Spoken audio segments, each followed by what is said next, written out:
정식으로 인사를 좀 드리도록 하겠습니다. 저기 리맥스 REG 파트너스 서초동의 대표를 맡고 있는 이현수라고 합니다. 반갑습니다.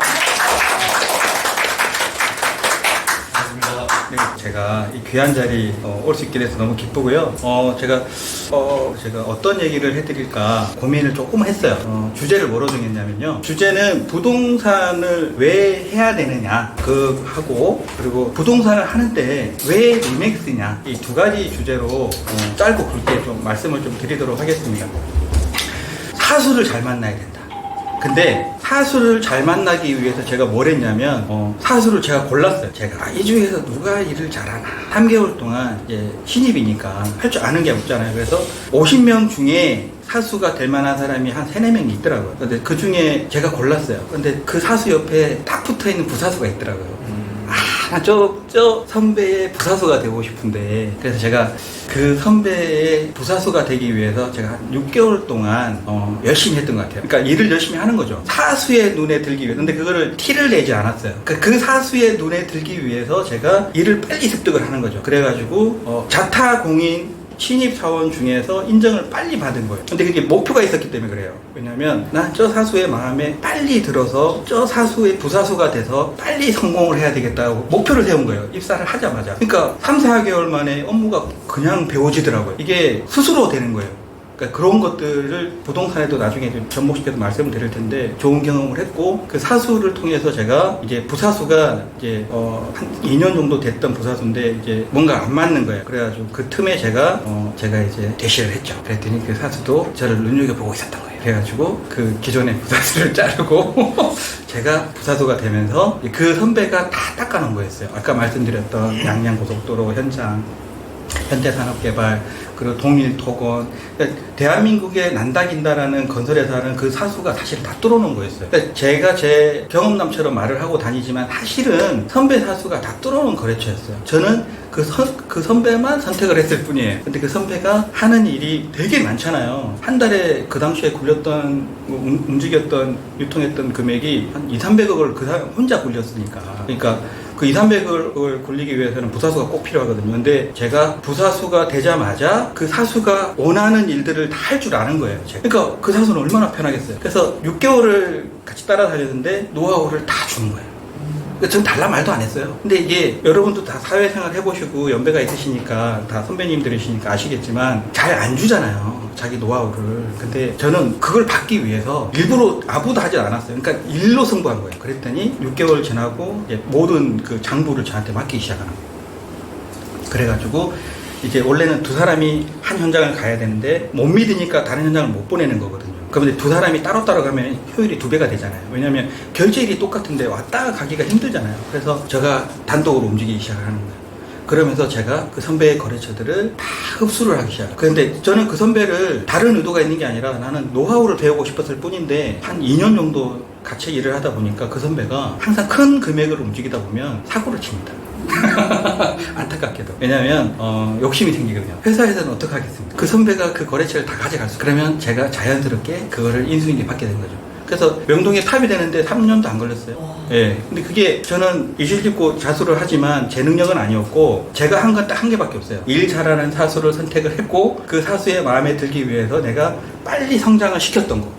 그게 다였다라는 거예요. 근데 그 경험을 가지고, 근데 지금 생각해보면 큰 돈은 아닌데, 이거는 좋은 경험을 했고 다른 일을 찾아봐야 되겠다 해서 이제 부동산 얘기를 들어갈 건데, 부동산을 처음부터 결정을 한 거 아니었고요. 큰 돈을 만질 수 있는 직업이 뭐가 있을까 고민을 하다가, 큰 돈을 만질 수 있는 직업이 뭐가 있을까 하는데 합법적인 게 부동산밖에 저는 머릿속에 생각이 안 나더라고요. 그래서 부동산에 라이센스 없이 입문을 했습니다. 저는 로컬 부동산에 입사를 했는데 아무것도 안 가르쳐주는 거예요. 그것도 직원이 한 5-6명 1층 부동산이 큰 거거든요. 대로변에, 강남 대로변에. 그래서 아니 취직을 했는데 아무것도 안 가르쳐줘요. 그러니까 물어보면 뭐라 하냐면, 야, 그것도 몰라? 이게 다였어요. 아 정말이에요. 와, 너무 충격을 받은 거예요. 예, 그래가지고 그래도 저는 이제 배워야 되니까 그래도 다가가고, 또 이제 그때처럼 어느 선배가 일을 잘하나 봤죠. 근데 부동산이 이게 안 통하더라고요. 로컬 부동산은. 왜냐면 인원수도 작고 결국은 나를 알려주는 순간 경쟁자가 되니까 안 알려주는 거예요. 그래서 전월세부터 시작을 했는데 전월세를 어떻게 될지 모르겠는 거예요. 어쨌든 그래가지고 보고 배우는 거예요. 그냥 뭐 하나 이렇게 보고 배우는데 안 알려주니까 다들 출근해가지고 다 나가는 거예요. 어디 가라 뭐 어디 가자 얘기도 없이 다 나가는 거예요. 그래서 그래서 따라오라는 얘기도 안 해. 그래도 오지 말래. 네. 자기 물건 자기만 보고 와야 되니까. 그래서 그때 당시에 스피드 공실이라는 이제 사이트가 있었는데 그 사이트를 보고 물건을 보러 다니는 거예요. 그 사람들 그거 얘기를 안 해주는 거야. 그게 뭐라고. 그래서 저는 이제 그 사이트를 보고 리스트업 해가지고 스스로 하는 거예요. 리스트업 해가지고 물건을 보러 다니기 시작한 거예요. 한 달 동안 아무도 안 알려줘. 그래서 이제 우연치 않게 첫 계약이 한 20일 만에 이제 계약이 나오는데 이제 계약서를 써야 되잖아요. 근데 그때는 중개보조원도 계약서를 쓸 수 있었어요. 지금은 못 쓰게 하는데 나라에서 그때는 그렇게까지 뭐 이렇게 심하지 않았으니까. 그래서 계약서를 막 쓰는데 못 쓰게 된 거야. 이게 계약서를 어떻게 쓸지를 모르잖아요. 그래가지고 계약서를 쓰고 이제 부장님하고 그 당시에 이제 선배한테 보여줬더니 계약서도 못 쓰냐고 안 알려줘. 그렇게 구박을 받으면서 배웠습니다. 부동산을 근데 왜 해야 되느냐, 제가 그 주제에 대해서 조금 더 다시 원론으로 들어와서 말씀드리면 제가 좀 질문을 드릴게요. 부동산을 선택하시게 된 결정적인 계기가? 저는 네. 아버지께서 자꾸 추천하셔서. 네. 어떤 연유로 추천을 하셨을까요? 저한테 뭐 맞을 것 같다고 이렇게 추천을 해주셔서. 아, 중개 자체가요? 예. 아버님이 중개 쪽으로? 아니 전혀 아니. 건물주. 아니. 제가 부동산을 왜 해야 되느냐, 사실 이 주제를 왜 잡고 왔냐면, 근데 자, 대한민국에서 돈을 벌기 위해서 일반인들이, 스페셜한 사람들 빼고 보통 사람들이 직업을 오랜 동안 유지할 수 있는 직업이 몇 개 안 남았어요. 자, AI 시대, 제가 부동산 넘어올 때 저한테 핵심적인 게 뭐였냐면 오래 할 수 있는 직업이었어요. 돈을 많이 버는 건 나중 문제였고, 오래 할 수 있는 직업을 제가 뭐가 있을까 고민을 하다가 부동산을 선택했는데, AI 시대가 올 거라는 거 그때도 알고 있었어요, 저는. 왜냐하면 저는 IT 출신이라. 그리고 그 스크린 골프도 대중화가 될 것도 이미 알고 있었고, 그러니까 그런 시대가 올 걸 알고 있었는데, 문제는 뭐였냐면 저는 다 경비원들이 사라지고 있었던 시절이었어요. 근데 그때 초창기였단 말이에요. 일반 사람들이 못 느끼고 있었어요. 근데 경비원이라는 그 직업군이요, 전국에 수십만 명을 먹여 살려주는 직업군이었어요. 근데 지금은요 거의 사라지고 없어요. 이런 직업군이 계속 늘어갈 거라는 거예요. 근데 사람이 필요한 직업이 몇 개 남았냐는 거예요. 그리고 내가 전문가가 될 수 있는 직업이 몇 개 남았냐는 거예요. 여기 계신 분들이 지금 제가 봤을 때 사회에서 경험을 하시고 저희 이제 내가 건강할 때까지 직업을 유지할 수 있는 직업이 몇 개 있냐는 거예요. 자, 몸을 쓰지 않아야 돼요. 몸을 쓰는 직업은요, 큰 돈을 줘도 약값으로 끝나요.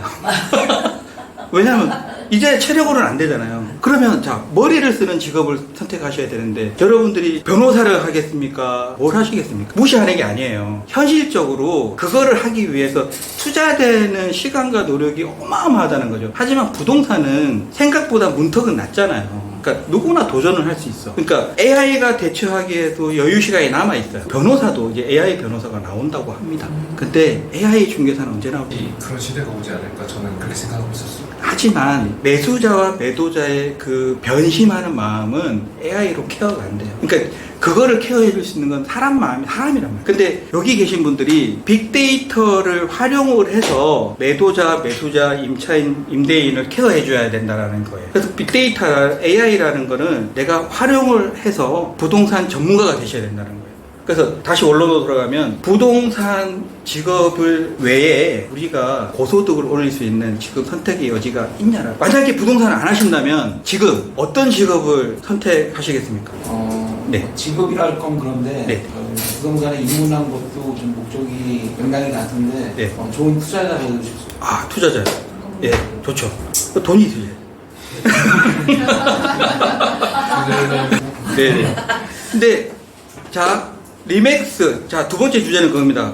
부동산을 왜 해야 되는지 좀 전달이 됐는지 모르겠습니다. 제가 이제 마무리 짓고 넘어갈게요. 저는 부동산 외에 할 게 없어요. 그러니까 저는 플랜 B가 없어요. 부동산 중개로 잘 될 수밖에 없는 거예요. 아니면 안 되거나, 하고 싶은 것도 없고 제가 잘할 수 있는 게 없는 거야. 아무리 검토를 해봐도. 그러니까 제 자의와 타의에 의해서 배수진이 된 거예요. 그래서 저는 부동산 중개에서 잘해야 되고 이 직업으로 제가 고소득을 만들어내는 수밖에 없는 운명인 거예요, 저는. 근데 저는 그렇게 판단을 하는데 여러분들도 공감하실지는 모르겠습니다. 그리고 만약에 플랜 B가 있으신 분이 계시다면 곰곰이 생각을 해보세요. 이 일이 얼마나 힘들길래 그 플랜 B가 좋을까? 저는 감히 말씀드리지만 그 플랜 B에 쏟아 넣을 에너지와 집중력을 가지고 이 플랜 A를 이루신다면 성공은 100% 확실한데 힘들고 괴롭고 뭔가 자율적으로 해야 되는 거에 대해서 안 되는 것 뿐인 거예요. 자, 두 번째 주제로 넘어가겠습니다. 왜 그런데 리맥스를 해야 되냐? 대표님도 저 처음 만났을 때 리맥스 안 하셨었어요.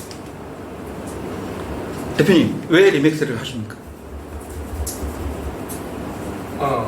당황하셨어요? 아니, 대표님을 만나서 네. 리맥스라는 시스템에 대해서 얘기도 네.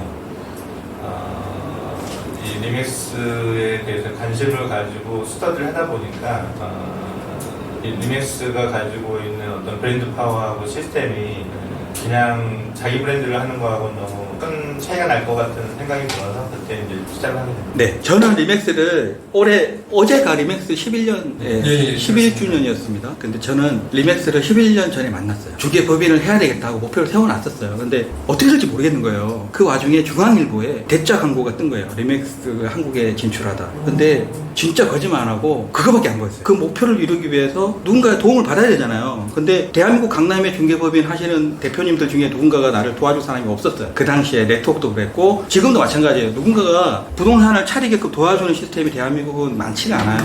그런데 리맥스라는 걸 보고 제가 본사를 찾아갔죠. 원래 목표는 가맹사를 바로 차리려고 했었는데 3년이 지났는데 이제 확장 이전을 하면서 제가 초대받아서 간 거예요. 그 가입하기 전에. 근데 가맹을 하려다 보니까 덜컥 겁이 나더라고요. 이게 가맹하는데 창업형이 한두 푼 되는 게 아니더라고요. 생각보다 사무실도 구해야 되고 준비도 돼야 되고 겁이 나가지고 제가 입사를 했어요. 예, 왜 리맥스 해야 되냐라는 주제에서 그 말씀 드리고 싶어요. 제가 10년 전에 중개법인을 차려야 되고 중개법인을 운영을 해야 되고 제가 중개법인의 대표가 되려면 능력을 갖춰야 되잖아요. 누가 알려주냐? 안 알려줬단 말이에요. 그러면은 다른 중개법인 뭐 예를 들어서 기타 등등 많은 우리의 적군들 많죠? 예, 뭐 많잖아요. 근데 그 적군들한테 여러분이 들어갔다고 해서 그 회사에서 여러분들을 흔쾌히 케어해 줄까요? 그리고 죄송한 얘기인데 여기 계신 분을 저를 포함해서 아무도 안 뽑아요. 거기에는 나이 제한이 있습니다. 안 뽑습니다. 그러니까 우리가 왜 리맥스 되냐면 여러분들이 자 리맥스의 선택지는 여기 계시는 분들 선택지는 탑 에이전트가 되는 방법이 하나 있어요. 탑 에이전트가 되려면 프로 중개사가 돼야 되겠죠. 자, 두 번째는 뭐가 있겠어요? 여러분들이 가맹사 대표님이 되시는 거예요. 그죠? 그리고 세 번째는 만약에 리맥스에서 경험도 쌓고 여기 네트워크도 다 활용하시고 마지막에 개공을 하실 수도 있는 거잖아요. 가맹을 안 하시더라도 이거는 선택지인 거예요. 전제 조건은 뭐냐면 부동산을 계속 한다는 전제 조건. 이 전제 조건 안에서 그러면 이 세 가지 안에 들어야 내가 내 포지션에서는 레벨업 하는 거란 말이에요. 근데 세 가지 중에서 가장 현실적인 게 뭐냐면 탑 에이전트가 되는 거예요. 근데 탑 에이전트가 되기 위해서 제가 왜 리맥스 해야 되냐면 리맥스는 물어보면 알려주잖아요. 물어봐도 안 알려주는 데가 태반입니다. 그리고 기회가 없어요. 부동산을 배울 수 있는 기회가. 근데 리맥스는 여기 계신 대표님도 계시고 대표님이 모르는 걸 물어보면 대표님 어떻게 하시죠? 다른 데 물어봐서 알려드려요. 이 구조는요 제가 알기로는 리맥스밖에 없어요. 예. 근데 어딘가 또 있겠지만 소규모 몇 군데가 있겠지만 공식적인 대형 업체는 리맥스밖에 없어요. 그래서 부동산을 해야 되고 부동산을 한다면 왜 리맥스를 해야 되는지 제가 자신있게 말씀드리는 거예요. 그 리맥스라는 브랜드가 전 세계에서는 명실공히 1위 브랜드는 맞습니다. 자부심 느끼셔야 돼요. 그러니까 부동산 전문가가 되려면 좋은 선배를 만나야 되고 학습을 하셔야 되는데 실무는요 알려주는 데가 없습니다. 여러분들이 물어보셔야 돼요. 리맥스에서 성과를 이루시려면 탑 에이전트가 되셔야 되고 두 번째 탑 에이전트가 되셨어요. 이론적으로 95. 예, 95. 95대 5까지 있잖아요. 95대 5까지 있는 이유를 아세요? 왜 리맥스 에이전트 분한테 95까지 쉐어해주고 회사는 5만 그러니까 이익 배분을 하고 있겠습니까? 동기부여 때문일까요? 그러니까 자 본인이 탑 에이전트가 되셨어. 그런데 내 능력이 경영의 능력까지 있어. 그러면 창업까지 욕심을 내볼 수 있는 거예요. 근데 에이전트라고 해서 모든 사람이 경영의 능력을 갖추고 있는 건 아니잖아요. 근데 경영은 하기 싫어. 나는 일만 하고 싶어. 근데 수익은 예를 들어 내가 계속 6대 4거나 7대 3이면 뭔가 괴리감이 있잖아요. 리맥스가 전 세계 1위가 된 게 95대 5 때문에. 탑 에이전트의 이탈률이 작아요. 탑 에이전트가 된다고 해서 다 가맹사를 차리진 않거든요. 그리고 가맹사 차린다고 해서 탑 에이전트라고 해도 그 가맹사가 성공한다는 보장이 없어요. 경영 능력이 필요하기 때문에, 리더십이 필요하기 때문에. 그래서 탑 에이전트가 되시는 게 여러분들이 목표를 삼으셔야 돼요. 탑 에이전트가 되기 위해서 리맥스는 모든 지원을 아끼지 않을. 자, 리맥스 내부에서 해결이 안 되면 그 대표들이 모여서 케어해드립니다. 이런 조직이 어디 있어요? 안 물어보셔서 모르는 거예요. 네, 그래서 오늘 주제는 왜 우리가 부동산을 해야 되고 리맥스를 해야 되는지에 대해서 제가 짧게 준비를 해봤는데, 제 경험담 플러스 여러분들에게 좀 공감이 되셨는지 모르겠는데, 여기 계신 분들이 저는 부동산을 포기하지 않고, 그러면 이거 그만두고 뭐 할 거지? 치킨집을 해야 되나? 뭐 해야 되지? 내 건물 사가지고 임대업을 해야 되나? 그러려면 돈이 없는데? 좀 더 벌어야 되는데? 그렇잖아요. 저도 투자자 하고 싶어요, 지금도. 근데 조금 더 큰 빌딩도 중개도 하고 싶고, 저도 우리 매니저가 아까 주차를 하고 저한테 얘기하더라고요. 목표가 어떻게 되냐 그랬더니 1000억대 거래해보고 싶다. 저도 그래요. 책을 쓰고 싶어요. 근데 그게 뭐 베스트셀러 작가가 되고 싶은 게 아니라 누구보다 자아실현이잖아요. 자아실현 책을 쓰고 싶은데 프로 중개사로서 대한민국의 랜드마크를 하나 팔아보고 싶은 거예요. 근데 여러분이, 제 이름이 이현수거든요. 이현수 공인중개법인 공인중개사 브랜드로 1000억짜리를 팔 수 있겠어요? 저는 어렵다고 생각합니다. 리맥스 REG 파트너스 이현수 대표라는 브랜딩이 완성이 돼서 대기업이나 중견그룹 대표를 만나서 제가 견줄 수 있는 거죠. 제가 이현수 공인중개사 개공으로 그런 일을 할 수 있겠냐는 거예요. 그러니까 그런 준비를 하셔야 되고, 입문하셨으니까 스스로 배수진을 시켜야 되고, 이 일을 그만두고 뭘 할지를 곰곰이 생각해보는 시간이 되셨으면 좋겠어요. 제가 처음 뵙지만, 근데 플랜 B가 플랜 A를 이기는 경우는 없거든요. 근데 플랜 A가 힘드니까 회피해서 플랜 B로 간단 말이에요. 근데 그게 결국은 절벽 떨어지는 거라고. 결론은. 왜냐면 이게 좋은 걸 몰라서 피해가는 거거든요. 그러지 마시라는 얘기를 꼭 드리면서 오늘 제가 짧은 특강을 마치도록 하겠습니다. 들어주셔서 감사합니다.